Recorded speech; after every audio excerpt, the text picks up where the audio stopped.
Olá, pessoal, tudo bem? Bom dia, como é que vocês estão? Está fazendo frio gostoso, né? Vai ficar debaixo do cobertor, mas levanta que a gente vai estudar, né? Então, nós estamos em uma semana especial de revisão para A3, que acontece no dia 8 de maio, no sábado. E hoje, eu, professora Juliana Pádua, vou trabalhar com vocês a sequência didática 2.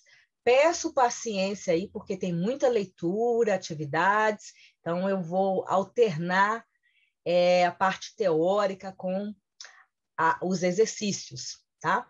E nessa sequência didática 2, né, como objeto do conhecimento, nós temos o estudo dos gêneros textuais ou gêneros discursivos.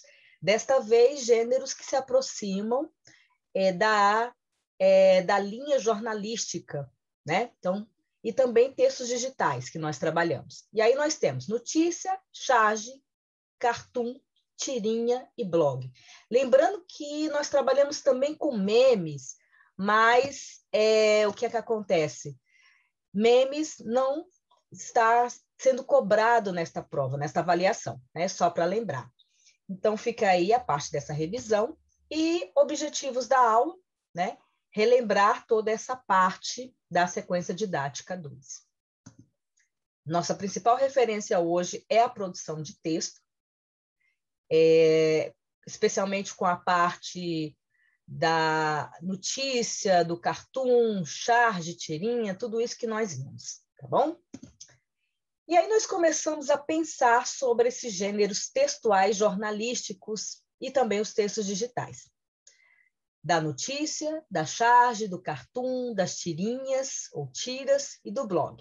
Eu vou começar com vocês pela notícia, né? Que é um formato que vocês conhecem, está presente no nosso dia a dia, né? Mas vamos conhecer com mais detalhes, na realidade, relembrar. Então, olha só, o jornal abriga diversos textos jornalísticos vulgarmente chamados de matérias. Então, tanto na forma impressa, né, como na forma digital, nós temos essas partes, né? E essas matérias normalmente tratam de uma realidade local, né? No nosso caso do DF, notícias do mundo, notícias do Brasil, né? E por aí vai, entrevistas. Entre os gêneros, né, os textos que eu posso encontrar no jornal, eu tenho a parte do editorial, né, que é a parte inicial, que normalmente é a fala do editor, notícias, reportagens, entrevistas, artigos, crônicas, resenhas, charges e carta do leitor, que é o momento de participação do público, né? É a voz do leitor sendo apresentada ali para o jornal. Nós estamos trabalhando apenas com o gênero notícia, mas é importante tentar diferenciar aí dessas outras variantes, né? Especialmente da reportagem, tá? Então, vamos pensar aqui o que é uma notícia. Inicialmente, eu trouxe modelo, né, do Correio Brasiliense, que é bem conhecido nosso, e aí eu tenho uma manchete, né, do governador Ibanez, dizendo: vamos vacinar rapidamente os professores. Essa notícia do dia 20 de abril, né, tomara que chegue logo, né, estamos esperando para o bem da educação. E outras notícias também nessa parte, né? DF aplicará a segunda dose apenas em quem mora na capital, próxima remessa da Coronavac pelo Butantan é adiada para maio, e por aí vai. Uma outra parte que nós temos, a parte das matérias, né? Eu trouxe um exemplo do Caderno Mundo. Então, essa parte aí, né, esse título seria chamada Retranca, que é uma parte do jornal. Nós temos o título maior, Reencontro entre Abraços e Lágrimas, e essa explicação, mais detalhes do título, né, que é a linha fina, ou subtítulo aí, nós temos em letras menores. Essa situação aqui diz respeito à Nova Zelândia, né, e abertura para viagens. E aí, essa cena, né, do abraço que é tão caro para a gente hoje, né, com essa pandemia. E também há informações sobre a vacinação nos Estados Unidos, só para reforçar, né, esse conteúdo fora do Brasil. Então, o que é a notícia como gênero textual? Então, é um texto jornalístico, não literário, isso é muito importante, tá? Nós que passamos aí da parte literária, ficcional, né? Agora para o texto não literário, denotativo e referencial. Então, texto não literário que está presente no nosso dia a dia, sendo encontrado principalmente nos meios de comunicação. Trata-se, portanto, de um texto informativo sobre um tema atual ou algum acontecimento real. Esse é um ponto importante também. Veiculada pelos principais meios de comunicação.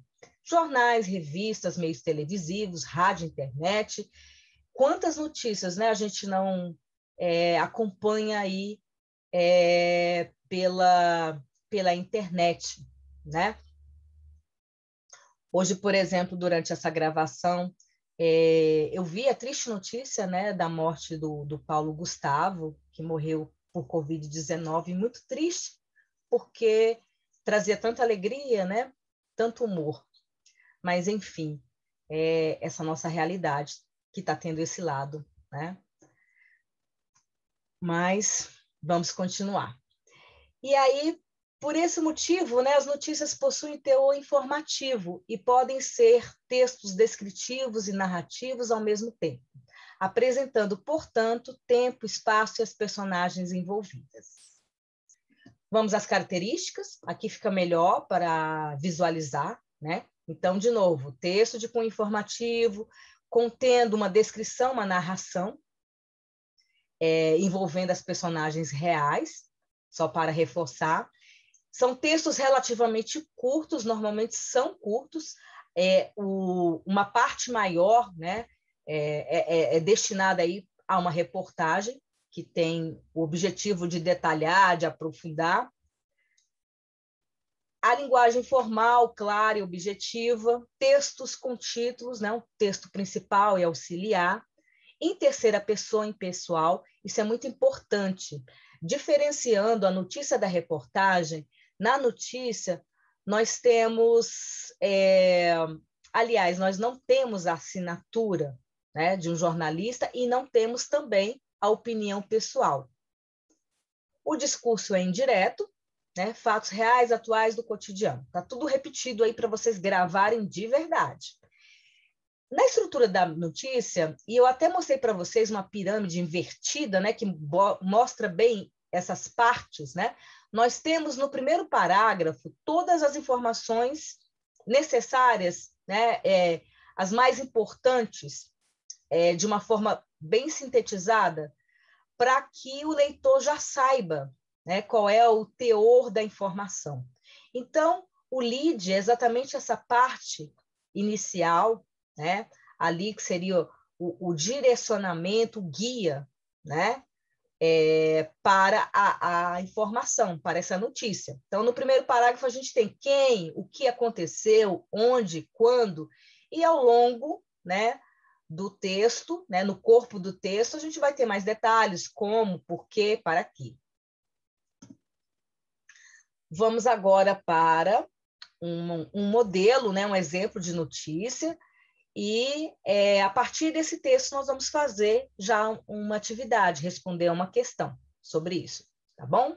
Então vamos lá, acompanhe. No Dia Internacional da Dança, conheça projeto que reúne pessoas com deficiência para dançar no DF. Data é celebrada nesta quinta-feira. Benefícios são vários, mentais, emocionais e até na mobilidade, diz dançarino cadeirante que participa do projeto PES. Essa notícia foi veiculada no dia 29 de abril, né? Tem um horário aí, atualização, e é uma notícia de internet. Terapia. Essa é a palavra que o cadeirante Rogers Moraes, de 26 anos, usa para descrever a dança. Ele faz parte do projeto PES, uma iniciativa que une pessoas com diferentes deficiências e outras sem deficiência, em espetáculos que misturam ritmo e teatro.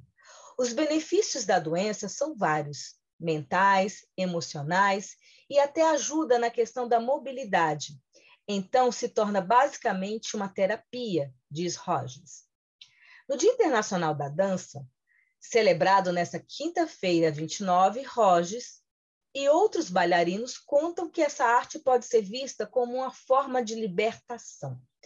Então, essa notícia trata, né, primeiro desse Dia Internacional da Dança, e sobre esse projeto, o Projeto PES, a partir da perspectiva do olhar de um participante, né, de um cadeirante.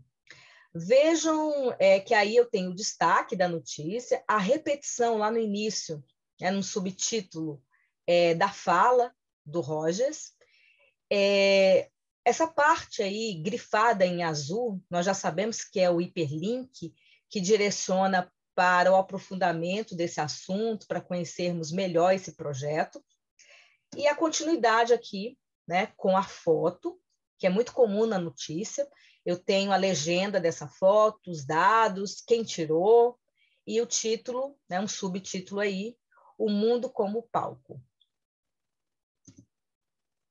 Uma pessoa com deficiência consegue sim dançar. A partir do momento que você acha que é capaz e quer fazer aquilo, o foco se torna no trabalho. Acho que o limite é apenas a mente. A frase dita por Rogers virou uma espécie de mantra. Ele tem paralisia cerebral desde que nasceu, e o problema afeta a mobilidade. O jovem depende da cadeira de rodas para se movimentar. No entanto, essa dificuldade não o impediu de começar a dançar há 9 anos. Em 2012, Rogers entrou no Projeto PES. Desde então, ele conheceu diversas cidades do Brasil e até atravessou fronteiras. Em 2017, por exemplo, foi para Bariloche, cidade da Patagônia, Argentina, para participar do festival Arte por Igual. Para ele, um dançarino com deficiência, além de enfrentar diariamente os obstáculos físicos, precisa ainda lidar com os preconceitos. O desafio é mostrar para as pessoas que criticam e falam mal que a pessoa com deficiência também tem a capacidade de dançar e trabalhar com a arte, afirma. Dança continua. Antes da pandemia da Covid-19, Rogers levava pelo menos 2 horas de ônibus para fazer o trajeto entre a casa dele, em Ceilândia, até a Universidade de Brasília, onde aconteciam os ensaios do projeto. Minha mãe até comentava que era muito amor, lembra? Agora, a dança acontece dentro de casa todas as quartas-feiras. Os integrantes do Projeto PES se reúnem pela internet. Cada um na sua casa tenta ensaiar e fazer o que dá. Fazemos isso para que a gente não se distancie tanto e para matar um pouquinho da saudade, diz Rogers. Abaixo aí vocês têm a fonte, né, se quiserem depois procurar a notícia completa. Então, vamos lá? Olha só o que pede a questão. Após fazer uma leitura atenta da notícia, marque a resposta correta em relação às afirmativas a seguir. Então, eu vou ler, né? Vocês vão pensar aí qual é a correta e a seguir eu dou a resposta. Por tratar-se de um texto referencial e que segue a norma padrão, a notícia apresentada não revela qualquer traço de linguagem coloquial. Como características de uma notícia, temos a manchete, o lead, a foto, a assinatura do jornalista e o depoimento das pessoas. A notícia apresentada retrata um acontecimento atual e local envolvendo pessoas com deficiência ou não em um projeto que envolve práticas artísticas como a dança e o teatro. Na letra D diz assim: a notícia mistura a terceira pessoa, quem escreve, com a primeira pessoa. Depoimento de pessoas que fazem parte do projeto PES. Ainda assim, é possível perceber no texto a opinião do jornalista. Vamos pensar sobre isso. O texto jornalístico faz parte do gênero discursivo, categoria que engloba apenas textos com a linguagem denotativa e função referencial. A resposta é letra C, né? Então, informando aí, sintetizando o que de fato aparece nessa notícia. Pessoas com deficiência ou não que fazem parte desse projeto, né, de dança, envolvendo dança e espetáculos.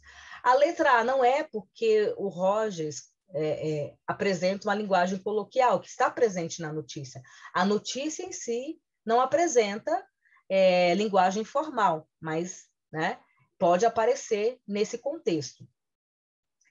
Nós não temos na notícia a assinatura, então a letra B está incorreta. A letra D de dado está incorreta porque não temos a opinião do jornalista, como eu falei para vocês. E a letra E diz que o gênero discursivo trata apenas de textos com a linguagem denotativa referencial. Não é. O gênero discursivo, o gênero textual, engloba também o gênero literário que vocês viram na aula passada, não é? Vamos continuar?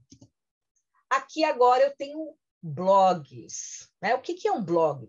Relembrando, é a forma simplificada da palavra weblog, que significa rede e registro. É um diário virtual, né? Mas com algumas diferenças aí para o diário íntimo que nós vimos. Vejam só, esse blog, gente, é da revista Conexão Literatura. A minha expectativa nesse blog é encontrar, obviamente, comentários sobre texto, produções, atualizações, né? E eu peguei uma parte do blog para a gente pensar aí nesse formato. Então, eu tenho lá em cima, Panini e Maurício de Souza Produções divulgam primeiras páginas da terceira série de Turma da Mônica Jovem, né? Não sei se vocês acompanham, mas é muito bacaninha também. E aí acaba que tem a parte mais infantil, né, para as crianças, e essa produção já para adolescentes, né, na criação do Maurício de Souza. São Paulo, abril de 2021. A editora Panini confirmou que a edição 52 da Turma da Mônica Jovem, que chegará às bancas no próximo dia 30, trará as 6 primeiras páginas que apresentarão a terceira série do mangá. Uma delas, né, tem aí o anexo, já foi divulgada pelo perfil oficial da Turma da Mônica no Twitter e no Instagram. As outras 5 foram divulgadas por influenciadores e jornalistas na quinta-feira passada, 22. Cada jornalista recebeu uma página com exclusividade que foi postada em suas redes sociais, sem numeração ou balão de falas, para que os fãs pudessem encontrar todas e adivinhassem o que está acontecendo. Então, uma produção, um lançamento diferente aí. A edição 52 da Turma da Mônica Jovem já está em pré-venda na loja online, né, o hiperlink aí para a gente acessar, da editora por R$ 11,90. Muito bem. Agora vem a questão sobre o formato do blog. A respeito do gênero blog, marque a única opção correta sobre as assertivas a seguir. Assertivas, afirmativas, a mesma coisa. Assim como a notícia, o blog não tem subjetividade ou pessoalidade em suas postagens, ficando por conta do público essa parte. Pensem aí, será que isso é verdade na letra A? No blog, encontramos o mesmo processo de interação e diálogo entre leitor e produtor, traço também presente em textos jornalísticos na internet e em outras reportagens e sites. O blog sobre a edição 52 da Turma da Mônica Jovem se parece muito com o gênero notícia, diferenciando deste pelo uso de imagens e dados numéricos. O blog seria uma forma de diário. No entanto, diferente de um registro pessoal e íntimo, esse gênero digital é público e apresenta interação com os leitores. E a última aí, na letra E, uma das diferenças entre o diário íntimo e o blog é que este, né, blog, não utiliza datação ou um sistema de armazenamento dos textos. Vamos ver qual será a verdadeira, né? É a letra D. O blog é uma forma de diário, né? Com registro pessoal íntimo, e que apresenta interação com os leitores. E uma interação bem maior do que outras formas textuais na internet, né? Por isso que a letra B não está correta. E é claro que o blog pode se fazer textualmente, né? De uma subjetividade, de pessoalidade, sim, em seus textos. Então, a letra A também está incorreta. O blog não vai se diferenciar da notícia por apresentar imagens e dados numéricos, né? Não tem nada a ver. E aí, o blog apresenta, sim, uma datação, né? Sistema de armazenamento dos textos, tá? Então, só a letra D mesmo. Vamos passar agora para os outros gêneros, e gêneros que aparecem também em textos jornalísticos, né, nas notícias, que têm um teor político-social, que são aí a charge e o cartoon. Primeiramente, nós precisamos fazer uma diferença, porque eles se confundem bastante, sem querer eu toquei aqui. Então, vamos lá. A charge possui como característica central a utilização de personagens reais para expor uma crítica de forma exagerada. Personagens reais ou uma personificação, como nós vamos ver. Para sua compreensão, é necessária a contextualização aos fatos recentes, geralmente presentes nas notícias. Já o cartoon é atemporal. As questões abordadas estão mais centradas em uma crítica social na qual o leitor está inserido, né? É muito centrado no tema, na questão temática analisada, discutida ali. Eu vou passar duas partes, né, 2 slides para vocês, para a gente pensar se são charge ou são cartoon. Então, vejamos aqui. Zeca, o que é preconceito? Não sei. Deve ser doença de adulto. O segundo que aparece aí tem apenas a linguagem não verbal, a imagem, o desenho, mas a gente consegue, nesse momento que a gente está, né, a gente consegue perceber a relação aí entre o vírus e o planeta Terra tentando escapar, se equilibrar, né, nessa realidade. Na segunda parte, nós temos assim, por causa do coronavírus, o Brasil sofre restrições de viagens, parte verbal, né, textual. E aí uma imagem do Brasil preso ao vírus, né, com um suposto passaporte, e o avião olhando de forma triste para o avião que vai embora. Na outra parte, eu tenho um diálogo aí, né? O que você está fazendo aí?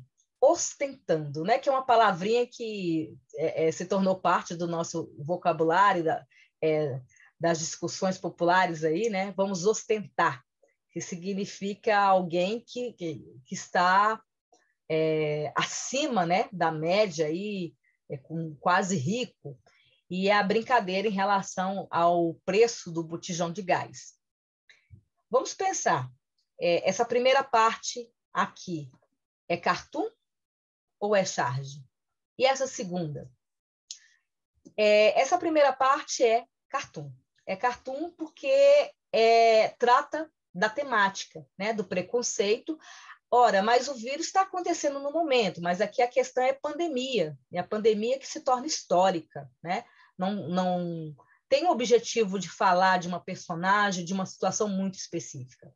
Já aqui é o Brasil, nesse contexto da restrição, né, que pode mudar depois, então é algo localizado, atual, do momento, assim como também a alta, né, o preço do botijão de gás.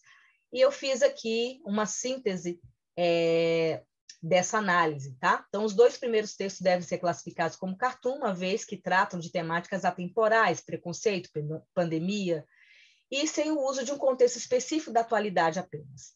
Além disso, não há centralidade em personagens sociais.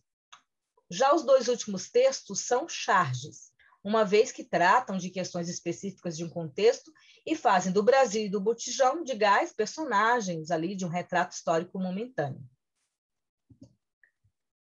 Bem, essa atividade aí da página 20 não foi feita com vocês, nós deixamos para tratar nessa revisão, né? Porque nós fizemos vários exercícios. E, por favor, observem aí. Primeiro, vocês conhecem esse quadro? O Grito, no Ipiranga, né? Dom Pedro aí no cavalo, vocês conseguem reconhecer? Do Pedro Américo. E olha só o que diz. Se fosse hoje, parece um meme também, né? Essa parte. Se fosse hoje, pau de selfie. Não sei se vocês conseguem visualizar, mas aí os soldados, até mesmo os trabalhadores, têm na ponta dos seus instrumentos o celular, né? E o pau de selfie a gente conhece, né, que é aquele famoso instrumento para a gente tirar uma selfie à distância, né? Fazer uma fotografia bem bacana. Vamos às questões? Então, olha só, eu vou ficar subindo e descendo para a gente responder aí, tá? A charge, que promove uma releitura hipotética de um conhecido fato da história do Brasil, faz referência ao comportamento de muitas pessoas na atualidade. Que comportamento é esse e como se caracteriza? De que maneira os elementos da charge permitem identificar esse comportamento? Então, vamos lá para a resposta dessa parte. A charge propõe ao leitor imaginar como seria a cena da proclamação da independência, se esse fato histórico ocorresse nos dias de hoje, em que a maioria das pessoas tem celulares com câmeras fotográficas. Nesse contexto, Dalcy, que é o autor da charge, sugere que os participantes do grito de independência às margens do Ipiranga provavelmente desejariam registrar sua participação nesse momento memorável. E aí, responder, né, quais são os elementos que a gente tem nessa imagem, né? A expressão pau de selfie, no canto superior direito, estabelece a relação da charge com o comportamento de tirar selfies, já que faz referência ao objeto usado para conseguir os melhores ângulos nesse tipo de foto. Além disso, Dalcio aproveitou a semelhança entre as espadas inchadas com o pau de selfie, para sugerir que todos iriam registrar esse momento. Voltando aqui, o número 6 diz o seguinte: Dalcio faz uma releitura de um quadro bastante conhecido do artista Pedro Américo, retratando um episódio importante da história do nosso país. Com base nos conhecimentos de história e na análise da cena apresentada no quadro, diga a que fato o quadro se refere. Também, né, formule uma hipótese que procura explicar por que Dalcio teria escolhido esse quadro para fazer uma crítica ao comportamento identificado por você na questão anterior. Esse comportamento de tirar várias fotos de um acontecimento importante e grandioso. Ou até não, né? Mas nesse caso aí do quadro. Então, vamos lá. O quadro Grito do Ipiranga, de Pedro Américo, retrata, de forma idealizada, né, segundo alguns críticos, o momento histórico em que Pedro I teria proclamado a independência do Brasil às margens do rio Ipiranga. Então, aí ele associa essa imagem que supostamente idealizada, né, com a relação de tirar selfie, né? Que é também esse processo nas redes sociais de uma idealização. Né? Às vezes o evento nem foi aquilo tudo, mas a imagem editada, ali exaltada, passa essa ideia. A outra seria uma resposta pessoal, né? Mas aqui, olha só, o que a gente pode dizer, por que ele teria escolhido esse quadro? Porque é um evento grandioso, porque é uma situação que provavelmente acontecendo de fato, nos dias atuais, as pessoas iriam tirar muitas fotos, né? Assim, celebrar, exaltar, etc. Na 7 diz o seguinte: toda charge pressupõe que seu leitor disponha de algumas informações para compreender a crítica que caracteriza esse gênero discursivo. Quais são essas informações no caso da charge de Dalcio? É óbvio, né, que, em primeiro lugar, é preciso conhecer também esse fato histórico, associar a imagem a essa relação. Então, o leitor deve conhecer o episódio histórico da proclamação da independência, retratado no quadro de Pedro Américo. Deve também saber o significado de selfie, pau de selfie, para relacioná-lo à crítica feita por Dalcio em sua charge. Se a cena protagonizada por Dom Pedro I acontece hoje, seria registrada pelos meios tecnológicos como celular, selfies, né? E outros vários registros. Agora nós passamos para outro gênero textual, que são as tirinhas. Eu até cheguei a comentar em aula com vocês que no Brasil nós temos uma sequência de 3 quadradinhos, né? Ou quadrinhos, para essa sequência narrativa ou textual, né? Narrativa no sentido de passar uma situação, mas não necessariamente dentro da tipologia. Então, o que são as tirinhas? Um gênero discursivo que narra uma história por meio da linguagem visual, geralmente associada à linguagem verbal. Muitas tiras têm intenção humorística e, quando isso ocorre, o humor, com frequência, nasce de uma quebra de expectativas. As tiras são tradicionalmente publicadas em revistas, jornais e sites jornalísticos. É aquela partezinha, uma tirinha mesmo do jornal, né? Literalmente, uma parte tirada ali, né? Na atualidade, também existem sites e blogs voltados exclusivamente à divulgação de tiras sem ligação com veículos jornalísticos, só a título de curiosidade. Vamos a alguns exemplos? Eu tenho aqui a Mafalda, né, do Quino, que faleceu há pouco tempo. Nós temos o Armandinho, né, e temos a tirinha famosa aí também, né, da Turminha da Mônica, do Maurício de Souza. Começando aqui pela Mafalda. Não estou entendendo, Miguelito, que história é essa de ficar sentado esperando alguma coisa da vida? É isso mesmo, vou ficar aqui sentado esperando a vida me dar alguma coisa. Será que o mundo está assim porque está cheio de Miguelitos? É o questionamento da Mafalda aí, né? Uma questão reflexiva sobre a vida. Do Armandinho, diz assim: a gente procura por boas notícias, mas não é fácil de encontrar. E se nós fizermos as boas notícias? Precisamos, né, neste momento especialmente, divulgar e ir atrás das boas notícias. E, por fim, aqui o Cascão, Cascão, Cebolinha, né, e a irmãzinha do Cebolinha, né, envolvidas numa historinha da tirinha. Cascão, temos uma missão aqui, no Rio de Janeiro. Descobrir quem deixou o Cristo Redentor todo azul, na fala do Cebolinha, né? E por causa do André, mais um monte de gente que também é autista. Como assim? É que hoje é 2 de abril, o Dia Mundial do Autismo. É quando muitos monumentos do mundo todo se iluminam de azul para conscientização. Aí a Mariazinha diz, para conscientização, a irmãzinha, né, do Cebolinha. Muito bem. Agora nós vamos saber aí se a gente compreendeu ou não, e se a gente consegue interpretar uma tirinha.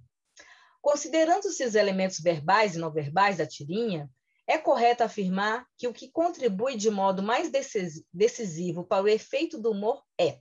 Então, lendo aqui a tirinha. Sou um super-herói, tenho superpoderes. Quais? Invisibilidade. Eu não iria compreender esse texto sem a parte não verbal, sem as imagens aí, né? Então, vamos lá. O que contribui para esse efeito do humor? A ingenuidade dos personagens acreditarem na existência de poderes sobrenaturais? Será? O contraste entre os personagens que representam diferentes classes sociais? O duplo sentido do substantivo super-herói no contexto do primeiro quadrinho? A tentativa fracassada do personagem ao fazer um discurso panfletário? A quebra de expectativa produzida no último quadrinho pelo termo invisibilidade? Vamos lá, o que será? Pensem aí. Olha só, é a letra E. Tá? Então, a primeira, né, a gente descarta aí, eles não representam diferentes classes sociais, são dois personagens de rua, né, pedindo ajuda. Nós não temos, na realidade, duplo sentido de super-herói, mas, assim, uma ironia, uma brincadeira, um jogo com esse termo. A letra D também não, né? Então, é fato, né, que o efeito de invisibilidade aí, o super-herói teria esse poder de ser invisível, mas, no caso aí, é uma invisibilidade social, não ser visto, não ser ajudado, não ser enxergado, né, como parte dessa sociedade. Nós temos uma questão parecida aí também nessa charge, né? Aumenta a distância entre ricos e pobres. Aí, literalmente, um rico jogando a moeda do outro lado. E diz o seguinte: já fui bom em cesta de 3 pontos, né? Que é o humor feito aí nessa ilustração. Bem, outra questão, né? O enunciado está aqui, observe a charge a seguir, julgue os itens em certo ou errado. Então, nós vamos, é diferente, não é para marcar correta ou incorreta. Na charge apresentada, a desigualdade social está representada, sobretudo, pelo abismo que separa o casal de renda superior e o homem que está pedindo esmola. Sim, essa é a correta, tá? É a correta, não é correta, né? O humor da charge está contido no comentário do marido, o qual dá ênfase à questão da distância física em que o casal e o homem se encontram naquele momento. Também correto, interpretando aí a charge. A charge em análise é multimodal e, dessa forma, para sua compreensão, não se pode dissociar a imagem visual das partes escritas da charge. Multimodal com essas possibilidades de linguagem. É a linguagem não verbal, a linguagem verbal e não verbal, com o desenho, com o gráfico, com algum recurso diferente, né? Nós já vimos isso. A linguagem conotativa predominante nos textos literários é também a mais utilizada em textos não literários, como, por exemplo, um artigo de jornal em que o tema seja o mesmo da charge apresentada. O que vocês acham aí? Né? A linguagem conotativa é predominante em textos literários e também em textos não literários, com essa temática. É claro que a gente faz aí, às vezes, uso de figura nas tirinhas, na charge, né? Mas, quando eu falo em texto jornalístico, a linguagem não é conotativa de forma predominante, é denotativa. Então, essa é errada. Como característica de uma charge, temos a presença de um fato atemporal e a ausência de personagens sociais específicas. Essas são características, na realidade, do cartoon. Então, vejamos, olha, essa sequência aí para vocês. Bem, aqui nós temos uma imagem na Floresta das Ilusões Perdidas. Meus artistas favoritos fazem propaganda para bancos. Aí, nesse cartoon. A metáfora é uma figura de linguagem que se caracteriza por conter uma comparação implícita. O cartoon de Cizenando constrói uma metáfora, que é uma comparação, né? Que pode ser observada na comparação entre o sentimento de desilusão e a floresta, a propaganda dos bancos e os artistas, a ironia do cartunista e a fala do personagem, o artista desiludido e o personagem cabisbaixo. Essa metáfora aí é feita com o sentimento de desilusão, né? E a floresta. Nós temos aqui novamente Mafalda, numa questão do Enem de 2004. Para onde vocês acham que a humanidade está indo? Para frente, é claro. A frente é para lá. Lá não é frente. A tua frente não é a minha frente. Estou começando... aí depois continua. Mas a minha é a minha frente. Não. Uma discussão, né? E a Mafalda conclui dizendo o seguinte: estou começando a entender por que é tão difícil a humanidade ir para frente. Qual seria a resposta correta aí na interpretação dessa tirinha? A conversa entre Mafalda e seus amigos revela a real dificuldade de entendimento entre posições que pareciam convergir, quer dizer, que pareciam ir para o mesmo ponto, a mesma direção, pareciam concordar.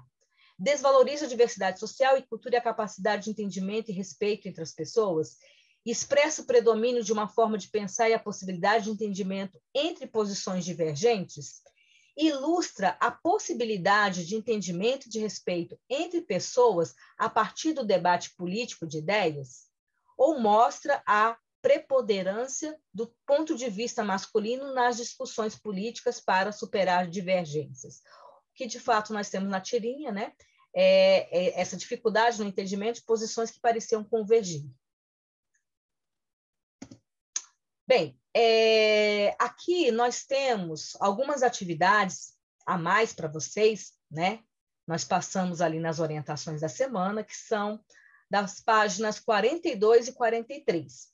Então, eu vou começar, vou só comentar aqui, né? Então, olha, 42 e 43, certo? Também aqui com as respostas. Vamos lá. Na atividade da página 42, eu tenho também novamente uma tirinha. Um solzinho bom, mas por melhor que esteja o sol, sempre aparece uma nuvem no horizontal. Odeio o clima metafórico. Então, aparecem palavras, né, ligadas ao tempo, meteorologia, clima, nuvem, e aí as questões, né, que vão pedir para que vocês possam verificar qual é o fato, né, aí acontecido, a palavra que se destaca, né, no segundo quadrinho, depois no terceiro, né, e o uso metafórico, figurado, que assume essas palavras, né, nuvem no sentido denotativo como um fenômeno e nuvem como algo ruim, né? Então, depois, por favor, vocês confiram essas questões e as respostas aí, tá bom? Passando aqui para a atividade da página 43, nós temos outra tirinha, uma situação, né, familiar, e aí vem a mãe dizendo: foi uma ótima ideia ter trazido o Zezo para assistir ao pôr do sol. Há séculos que eu não via ele tão calmo e bem-humorado. O que é aquilo que ele tem na mão? Um controle. Esse troço não vai mais rápido, né? Ele tentando mudar o sol aí com o controle de uma televisão. Então, sobre isso, né, vocês vão fazer análise aí, a interpretação do que seria esse troço no último quadrinho, né, ali a imagem que tem. O que essa cena revela sobre os hábitos do garoto, né, que inclusive é o que os pais estão tentando melhorar aí no comportamento dele. Identificar a figura de linguagem empregada na tira. Essa aqui eu vou fazer com vocês, né? Nós temos assim, olha, há séculos é um exagero, é uma hipérbole, tá? Vejam só, figuras de linguagem, nesse momento, não é objeto de cobrança da avaliação, mas é um conteúdo que vai sempre aparecer para vocês, né? Nós vamos entrar em estéticas literárias, vocês vão ver o quanto que é importante conhecer e diferenciar essas figuras. Então, assim, depois diz o seguinte: os pais de Zezo estão numa situação informal, contudo, né, caso o pai de Zezo quisesse empregar um português formal, essa questão da linguagem formal e não formal é objeto da avaliação, né, que vocês vão, inclusive, estudar melhor na revisão da sequência didática 3, e aí, mudando, né, essa linguagem informal para uma linguagem formal, nós teríamos: havia muito tempo que eu não o via tão calmo e bem-humorado. Isso é muito comum, né, a gente, na oralidade, usar no lugar do pronome oblíquo, que é o objeto, né, o alvo, a gente colocar o pronome reto, que faz papel de sujeito na realidade. Gente, é isso. Eu espero que vocês tenham revisado, aproveitado bastante. Estudem, não deixe para a última hora. E eu termino aqui com uma frase do Paulo Freire sobre educação, que diz o seguinte: se a educação sozinha não transforma a sociedade, sem ela tampouco a sociedade muda. Ninguém nasce feito, é experimentando-nos no mundo que nós nos fazemos. Tudo de bom para vocês, uma ótima semana e a gente se encontra até a próxima.